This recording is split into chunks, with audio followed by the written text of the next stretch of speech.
Você acredita de fato que em Gênesis capítulo 6 os anjos caídos tiveram relações com as mulheres? E desta relação nasceram os gigantes da época? Você acredita nisso? Eu sei que muita gente que vai me ouvir acredita nesta falácia e defende isso. As escrituras, o texto sagrado não nos dá base para isso e eu vou te provar. Eu vou te mostrar que todo o contexto está falando a respeito do homem, somente do homem.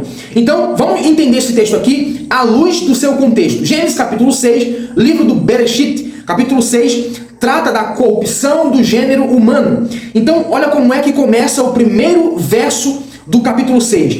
E aconteceu que, como os homens, grifa isso na sua Bíblia, como os homens se multiplicaram sobre a face da terra e lhes nasceram filhas, viram os filhos de Deus que as filhas dos homens eram formosas. Então, em primeiro lugar, vamos definir o que são os filhos de Deus, ou quem são os filhos de Deus.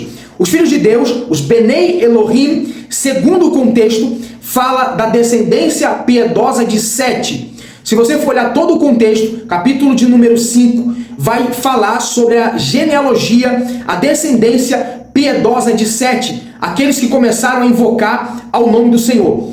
Quem são as filhas dos homens? As filhas dos homens refere-se à descendência caída de Caim. Essas mulheres que eram descendentes de Caim, eram muito formosas. Então os filhos de Deus, ou seja, aqueles que são da descendência de Sete, começaram a se apaixonar, a olhar para essas mulheres e querer ter algum tipo de relação com elas, casar com elas. Então perceba no texto, viram os filhos de Deus que as filhas dos homens eram formosas, tomaram para si mulheres de todas as que escolheram. Ou seja, essa expressão significa que a descendência de Sete viram as filhas dos homens, a descendência de Caim, as mulheres que eram formosas e quiseram tomar para si mulheres e casarem com elas.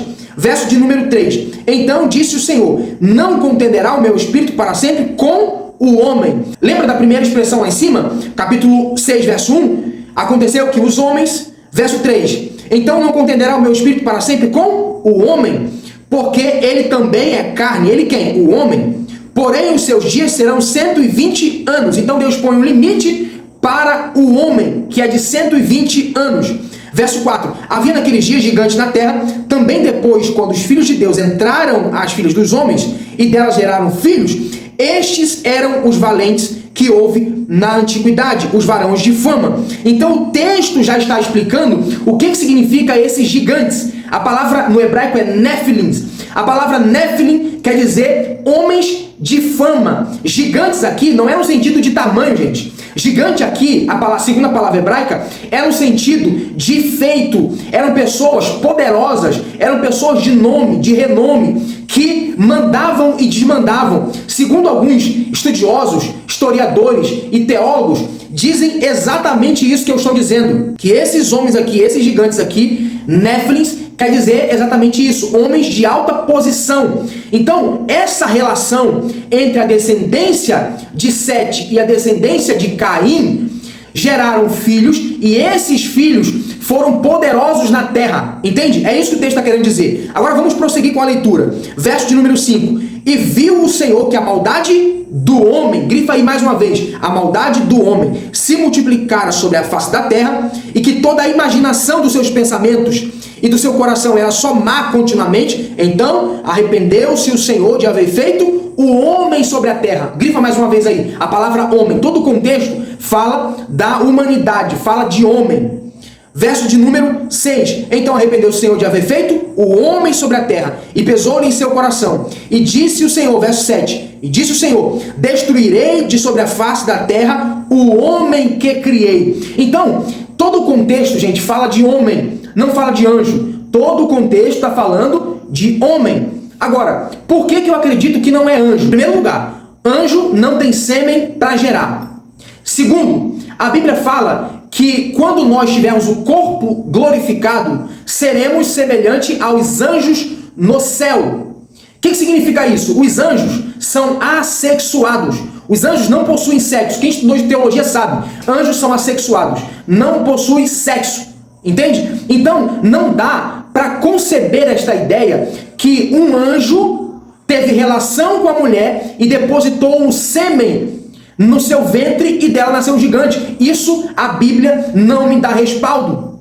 Então preste bem atenção. Quando você for defender que isso aqui é anjo, você tem que provar que o anjo tem sêmen, tem semente para gerar um filho. Isso aqui é inconcebível, essa ideia de dizer que os anjos eles conseguem fazer filhos. Em Gênesis capítulo 6, trata-se da linhagem de Sete, a linhagem piedosa, com a linhagem caída de Caim. Eu espero que você tenha entendido a minha visão, a posição que eu defendo, e se você defende uma posição contrária, prove para mim que um anjo ele tem a capacidade de gerar em alguém. Aí você pode dizer assim, mas o que aconteceu com Maria? Quem foi que depositou lá? Na verdade, não foi um sêmen humano que foi colocado no ventre de Maria. A Bíblia vai dizer que Deus, ele reduziu a Cristo como uma semente e através do Espírito Santo ele depositou o Cristo como uma semente no ventre de Maria. Não teve intervenção humana, não teve intervenção de coito nenhum, de anjo com mulher, não teve. Foi depositado no útero de Maria, tá certo? Então é isso que eu defendo. Se você defende uma posição contrária, prove aqui nos comentários e eu quero saber aquilo que você acredita em relação a esse texto. Deus abençoe você, sua casa, sua família. Curta esse vídeo, comenta e compartilha com o maior número de pessoas possível. Deus abençoe você.